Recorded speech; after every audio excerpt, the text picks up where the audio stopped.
Once Judge Green began issuing orders in both cases he had been assigned to, the situation escalated quickly.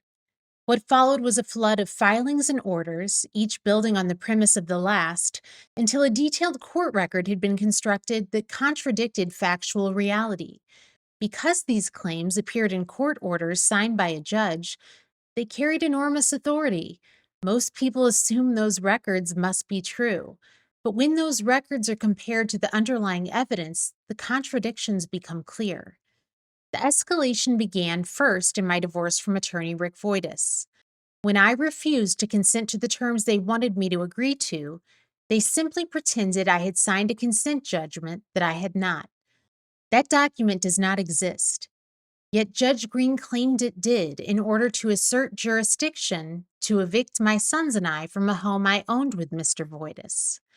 On July 26, 2023, Judge Green entered an order evicting us from that home.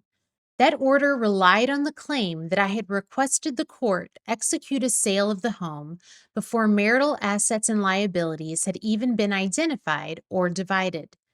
But that document does not exist, and that is why it's never been produced.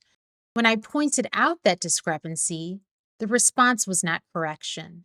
Instead, the audio record from a May 2023 hearing captures Judge Green threatening that my sons could end up without a parent if he placed me in jail. This became a pattern. When I stated facts on the record that contradicted the narrative Judge Green was constructing, the response was escalation, threats, coercion, and attempts to silence me.